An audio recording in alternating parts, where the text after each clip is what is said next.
Going to go ahead and tie the new streamer to a rocket.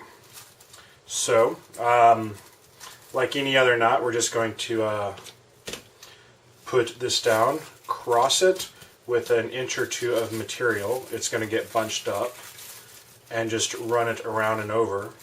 So I'm taking this from the bottom and just putting it over the top. And then I'm going to just take both of the top parts, like this, and cross the string over the plastic and bring the plastic through the loop that it forms.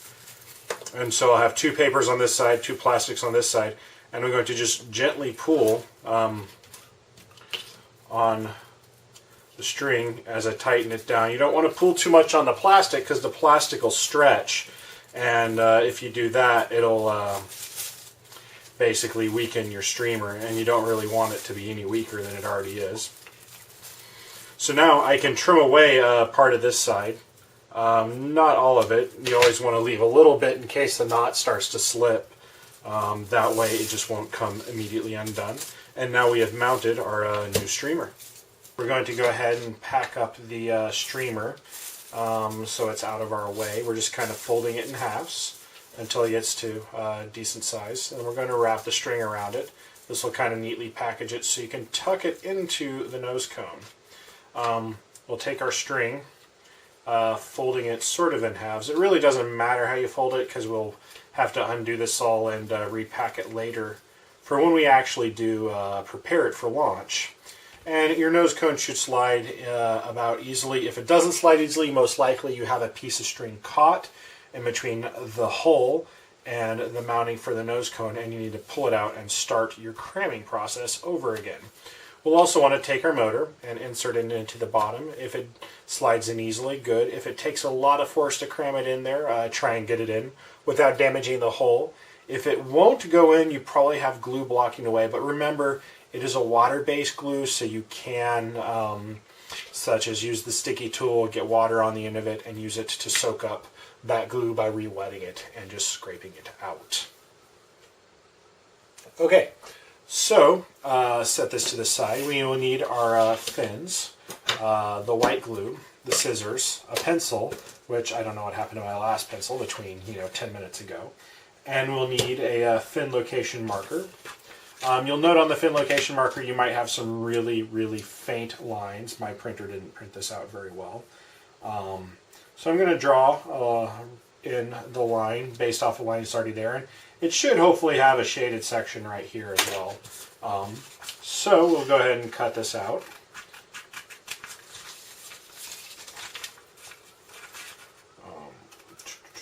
And try and cut it close to the rectangle. It actually is important that you cut it out fairly accurately.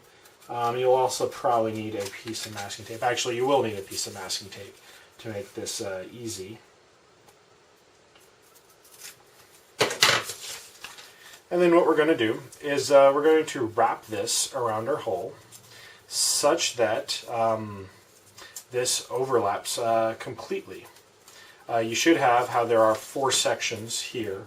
You'll have one section be completely covered when it overlaps, so you'll have 3 different lines for your fins. So we're going to take our body and we're going to just wrap this around, kind of try and make it snug.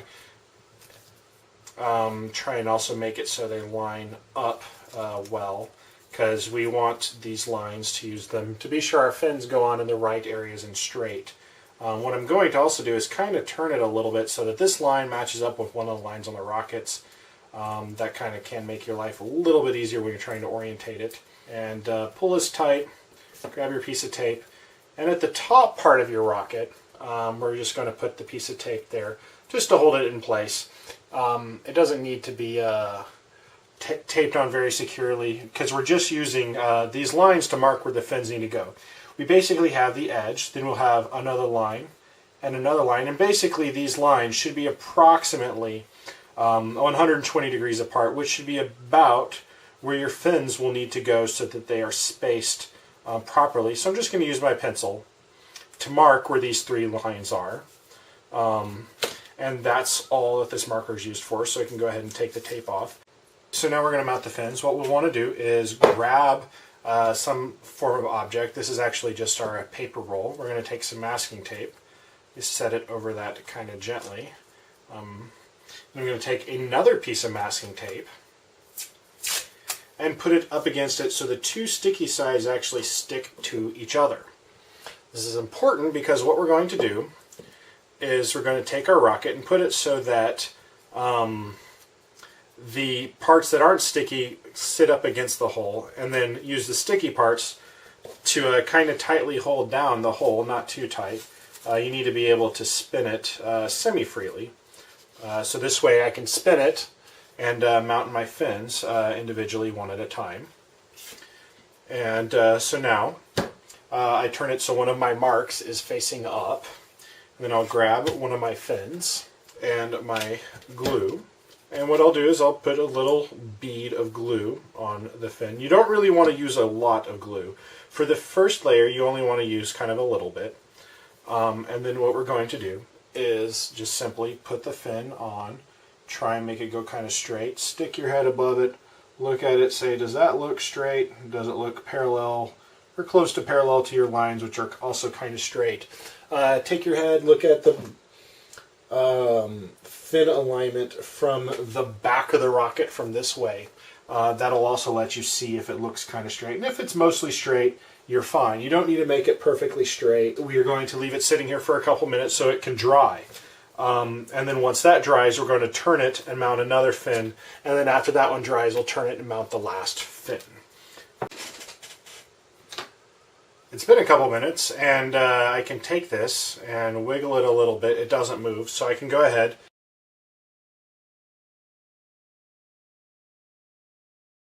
I should also take the time to point out, when you're lining up your fins, be sure the very edge of the flat part matches up with the very edge of the rocket.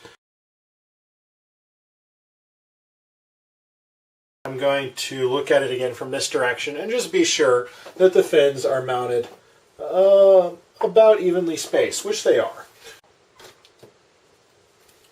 Since the fins have had a little bit of a chance to dry, now what we're going to do is we need our white glue, and we're going to put a small bead of glue at each fin on both sides.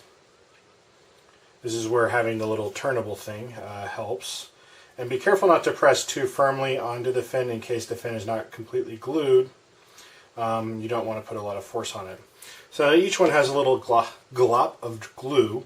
We're going to use our finger and we're just going to spread the glue kind of evenly. Be careful when you do this. Do it gently because you don't want to rip your fin off. And this glue will help secure and anchor the fin to the rocket's body. And then we'll let this glue dry. Okay, so I've gone back and we have added a little bit more glue and given it time to dry. Now we're going to put the launch lug on.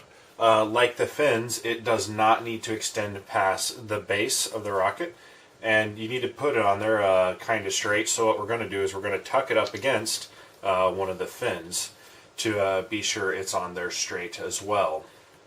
So we're going to take the Elmer's glue, or the white glue, whatever you want to call it, put down kind of a thick bead, and we're going to stick it in there and push it into the bead to make the bead kind of come out of both sides. If it doesn't on both sides, add a little bit of glue to the side that doesn't have it come out on. And then we're going to let this sit and dry.